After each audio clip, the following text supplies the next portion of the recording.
This is Iran. Whether it's funding Hamas in its war with Israel, supporting attacks on shipping in the Red Sea, or appearing to back groups that bomb US facilities, or arming Russia with drones that it uses to attack Ukraine, the news every day is full of examples where Iran's actions have influenced world events. So it's safe to say that it's a country with a controversial reputation.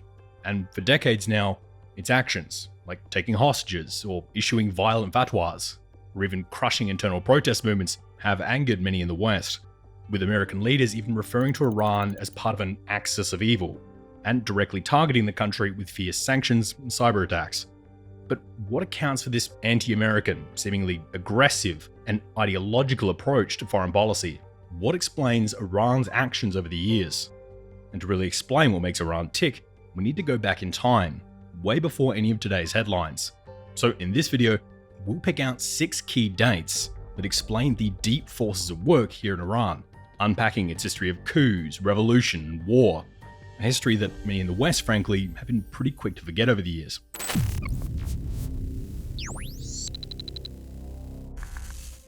The place we start this story is here in 1953, the year the West toppled Iranian democracy. You see, in that year, the Prime Minister of Iran, Mohammad Mossadegh, a nationalist and a reformer, who after winning power in democratic elections in Iran, was seeking to curb some of the foreign influence in the country by nationalizing the Persian oil industry, which up until then had been controlled by a company now known as BP. However, Mossadegh's actions directly threatened the Western country's access to cheap oil here in Iran. And in response, the CIA and British Secret Intelligence Service organized a coup d'etat, removing Mossadegh and placing the Shah, the monarch of Iran, at the head of the Persian government. Now, this is a key date in Iran's history, as this, along with the country's occupation during World War II, is largely seen as the origin point of much of Iran's strong hostility towards the United States and the United Kingdom, driving a deep-seated resentment against foreign interference in the country. With this sentiment only growing, as after this coup, many Iranians saw the Shah's regime as nothing more than a puppet of American interests, widely resenting his autocratic, repressive, pro-Western regime, including many of its secular reforms, such as improved rights for women, as well as the alienation of many traditional and religious segments of Iranian society. The next key year we have to look at is 1979, the year Middle Eastern politics was turned upside down. Now, over time, the resentment against the Shah had grown and grown, and in 1979, this turned into a full-blown revolution that ousted him from power, with one of the revolution's leaders being Ayatollah Khomeini, a religious cleric who, during the chaos of the revolution, and this moment changed everything. From the start, a central pillar of the new regime's identity and foreign policy was its opposition to America, Khomeini even describing the United States as the Great Satan. And soon after the revolution, the country took 52 American diplomats and citizens hostage. This hostage crisis would go on to become a huge story in the US, with this widespread coverage of the event likely costing Jimmy Carter re-election, but also transforming the perception of Iran in American and Western eyes, from a pro-Western strategic ally in the Middle East, a source of cheap oil, and a bulwark against Soviet influence, to one of a hostile force. When analyzing Iran, the revolution was key, not just because it was the beginning of Iran's efforts to expel the US from the Middle East, but also because it established Iran's foreign policy as now being strongly ideological. From this point on, this was a theocratically driven government committed to the expansion and support of similar revolutions throughout the theater. For this new government in Tehran, a large part of their legitimacy was now built on its image as not only the center of the Shia Islamic faith, but also as the center of theocratic revolution throughout the Middle East. The next date we need to look at is in 1982, the year that Iran would ramp up its now long-standing conflict with Israel. Now today, Iran is very famous for its opposition to the Israeli state, with later leaders of the Iranian government even calling for Israel to be disappeared off the map, which actually stands in stark contrast to the previous Iranian government, as before the revolution, Iran was one of the few Muslim-majority nations that recognized and maintained diplomatic relations with Israel, and the Iranian government during these early stages did take this opposition to the Israeli state quite seriously. And even today, if you take a look at the back cover of an Iranian passport, you can still see the phrase, "The holder of this passport is not entitled to travel to occupied Palestine," which is how officially Iran describes Israel. It wasn't even that long after the 1979 revolution that Iran began to openly support many of the oppositional Palestinian groups. However, Iran's support of these groups really took off after the Israeli invasion of Lebanon in 1982. In that year, Israel launched an invasion to eliminate the military threat posed by the Palestinian Liberation Organization, PLO, which had established a strong base here in southern Lebanon. For Israel, the invasion was initially successful, with the PLO even being forced to relocate its headquarters out to Tunisia. However, this conflict would end up having long-lasting impacts on Israeli security, as the PLO's defeat in Lebanon, along with the disastrous loss of men and material during the Iran-Iraq War, would push Tehran toward its preference for supporting regional proxy groups throughout the region, such as Hamas in Gaza, the Houthi movement in Yemen, and most famously, Hezbollah. And whilst Iran does still give material support to some of these organizations, Hezbollah became far more central within Iran's regional strategy. However, there are many misconceptions around this topic, as Iran only provides assistance in training, funding, and helping the group to establish arms networks, with this backing of Hezbollah being a thorn in the side of Israel ever since. With Tehran's shift toward the supporting of proxy groups and its proliferation of anti-Western groups throughout the region, tensions throughout the Middle East would quickly begin to rise in places that had seemed calm just years before. The next date we need to look at is in 2003, the year the US inadvertently ended up strengthening its greatest adversary in the Middle East, as this was the year that the US invaded Iraq as part of its war on terror. Now, this invasion was a bit of a mixed bag for Iran, as on one hand it removed Saddam Hussein, who had been a threat to Iran before, launching one of the deadliest and longest conventional wars of the 20th century against Iran in 1980. But on the other hand, the arrival of large numbers of US troops directly next door in Iraq was perceived in Tehran as a direct threat to the state, especially as these troops came on the back of even more US troops having entered Afghanistan 2 years earlier on Iran's eastern border. Iran's nightmare here was that Iraq, after Saddam, would rebuild and become a regional power, one dominated by the United States. To prevent this, Iran would capitalize on the wave of sectarian and anti-American sentiment present within the country, working with its proxies to create local militias inside Iraq that could then be used to not only fight the US occupation force, but also gain more power within Iraqi politics, placing them in a more powerful position for the establishment of future governments.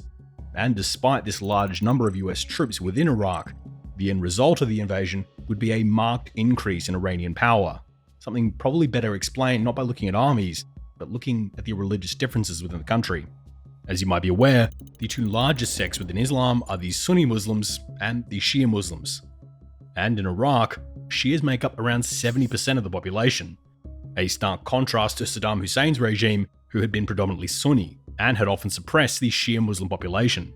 So when the US introduced elections into the country, this led the Shia political parties, often ones tied with Iran, to gain significant power within the Iraqi system. And if we look further afield, this religious and cultural difference does help explain some of Iran's foreign policy relationships. For example, although Iran supports Hezbollah in Lebanon, mostly as a way of countering Israel, the bond between the two is likely strengthened by the fact they both share a Shia identity. Another example being Iran's prolonged tensions with Bahrain, a country that is ruled by a Sunni monarchy but has a majority Shia Muslim population. Iran had managed to leverage its proxies, foreign spending, and sectarian ties to gain significant influence in Iraq during this period. So when Islamic State, a Sunni jihadist group, took over large sections of Iraq in 2014, Iran ended up joining the military efforts to defeat it, predominantly through its IRGC troops and the sponsorship of Shia militias in the country.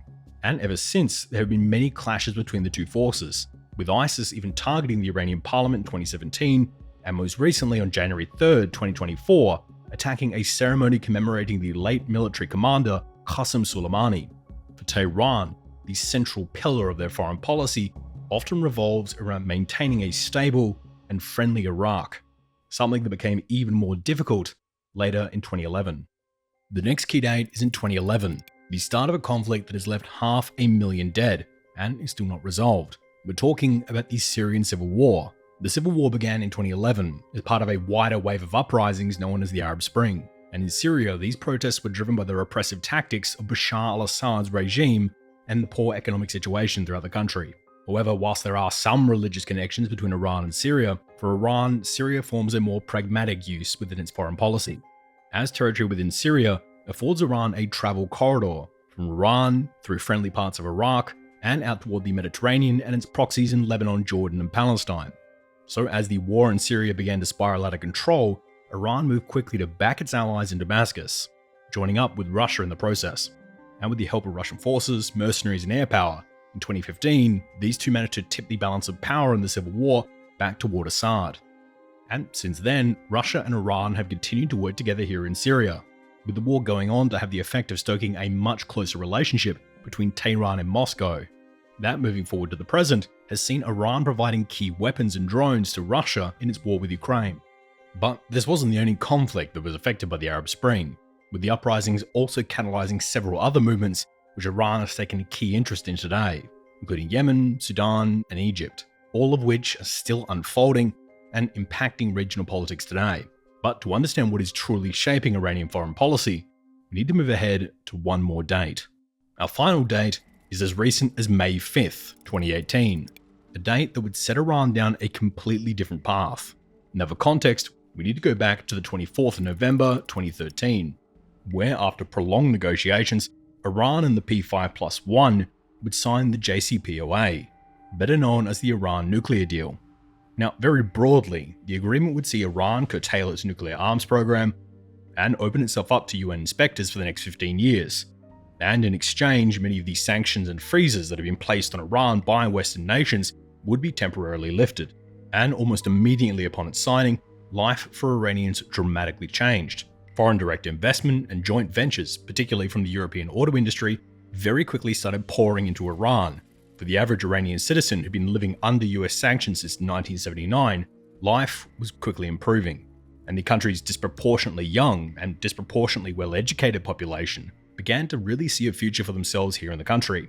That future including much more interaction with the West. People could see that the country was working with the West, and in turn, their lives were improving. And come 2016, when the country had their first post-JCPOA legislative elections, we saw a major victory for the reformers, with the coalition of reformers even defeating the long-running coalition of principalists, 121 to 83. People could see a growing political movement within the country, and whilst the hardliners still chanted "Death to America," the population increasingly shrugged and just began enjoying more American and European goods. At the time, the data and experts were looking at this growing momentum and the results from elections like this, and seeing Iran on a very similar path to the USSR or Poland in the late 1980s, evaluating that within the next decade or so, the older revolutionary generation and their current set of religious clerics would likely either die off of old age or simply lose their political relevance with this much more internationally friendly generation. But then November 2016 rolled around. Trump entered the White House, and upon intel provided to him by Netanyahu, Trump would tear up the JCPOA on May 18, 2018. And even though Iran up until that point had been completely complying with the terms of the deal, the sanctions were reimposed upon the country. Prices for goods immediately skyrocketed in Iran, and all of the companies that had set up large factories within the country were forced to either close them down or quickly sell them off to China and Russia for pennies on the dollar in order to avoid US sanctions of their own. With this move thrusting Beijing and Moscow right into the heart of the Iranian economy. As these sanctions came in, the living standards also sharply dropped, and most working class Iranians no longer had the easy access to Western goods that they'd been enjoying for years now. This move completely undermined the Iranian reformers, allowing the hardliners to say, "See, I told you so. The West can't be trusted." And so when the legislative elections rolled around again in 2020, the hardliners decimated the gains that the reformers had made. Because of which, Iranian leadership became far more aggressive now that the more liberal factions of the government had been almost completely politically wiped out, paving the way for the hardliners to gain much more control over the country's domestic and foreign policy. And sadly, largely leading us to the situations we see playing out today. And that brings us up to the situation we're in now, with Iran doubling down on its proxies all across the region, and a regime with a pitifully low domestic approval rating, using its remaining military power to crush dissent both at home and abroad. And the last few years in particular have seen many more escalations in the conflict, with Iran now more closely supporting rebel groups in Yemen, whilst also having their forces openly fired upon in Syria. Iran has also become a major arms exporter for countries like Russia, Syria, and Venezuela, whilst at the same time watching their generals be targeted by missile strikes by the US and their factories in Iran directly targeted by missiles from Israel. We've also seen Iran take dozens of hostages from ships travelling down one of the world's busiest shipping lanes, whilst these sanctions continue to impact the majority of the population who don't approve of this government. Now, I in no way condone any of these actions from Iran, but political decisions rarely ever happen in a vacuum, and as we can see, each one of these 6 important dates has pushed Iran down this path that it currently treads. The question now is, will a future date in the Iranian calendar push the country down a different direction again? Thanks again for watching.